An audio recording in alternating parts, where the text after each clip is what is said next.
டப்பா இங்க வா சார். இந்த வீட்டில் இருக்கிறவங்க எங்கே போயிருக்காங்க தெரியல சார். சார் அங்கே பாருங்க.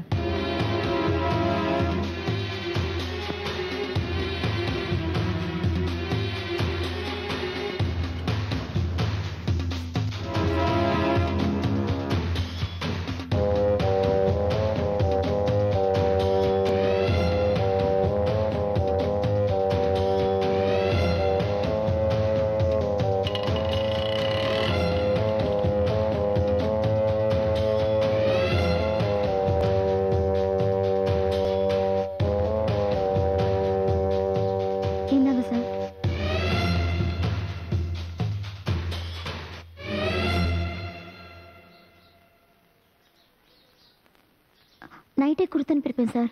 அதுக்குள்ள இந்த மாதிரி ஆயிடுச்சு. நேற்று ஸ்டேஷன்லேருந்து வரும்போது ஒரு பைக்கார் ஆயிடுச்சு, கையில் ஃப்ராக்சர் ஆயிடுச்சு. எத்தனை மணி இருக்கும்? ஒரு 6 மணி இருக்கும் சார்.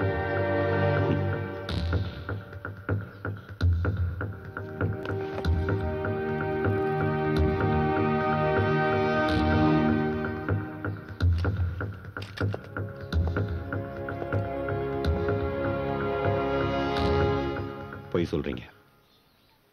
நேற்று நைட்டு 8:30 மணிக்கு நான் உங்களை அல்சாமல்ல பார்த்தேன்.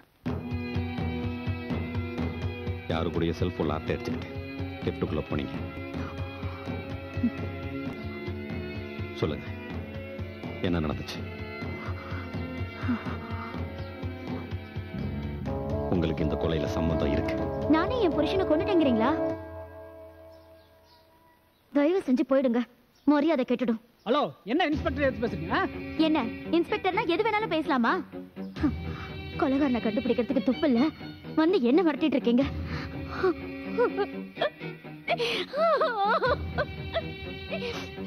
நானே என் புருஷனை இழந்துட்டு நிக்கிறேன்.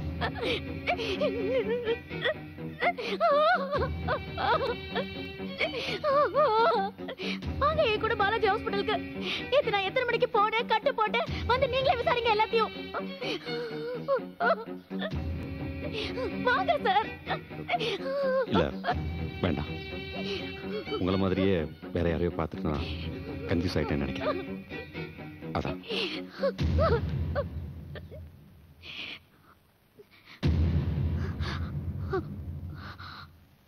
வணக்கம் சார். நான் தான் இந்த பையனோட அப்பா சார். சின்ன பையன் சார். ஏதோ சைக்கிள் ஓட்ட கத்துக்கணுங்கிற ஆசையில தெரியாம இவங்க மேல மோதிட்டான் சார். சைக்கிளா? ஆமா சார். எங்க கெட்ட நேரம் இவன் இடிச்சதும் அவங்க தடுமாறி கல்லு மேல விழுந்துட்டாங்க. கையில அடிபட்டுடுச்சு.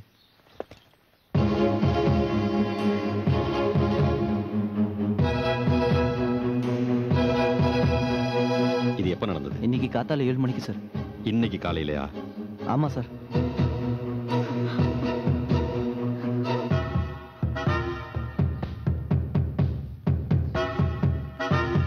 ஏமா, நான் தான் என்ன வேணுமோ பண்றேன், இதை பெருசுப்படுத்த வேணான்னு சொன்னேன். அதுக்குள்ள போலீஸ் வர வச்சுட்டீங்க. படிக்கிற பையன் சார், தயவு செஞ்சு கேஸ் எதுவும் போட்டுடாது. கேஸ் எல்லாம் ஒண்ணு இல்லை, கிளம்பு. ரொம்ப தேங்க்ஸ் சார். எதனா வேணும்னா செட்டில்மெண்ட் பண்றோமா?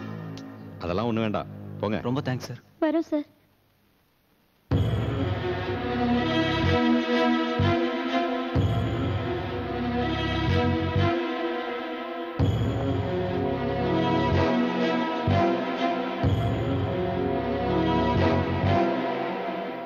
என்ன தைரியம் இருந்தா என்ன பாலாஜி ஹாஸ்பிட்டல் கூப்பிடுவேன். எதுக்காக அவன் பிரச்சனை கொலை பண்ண? கள்ள காதலா?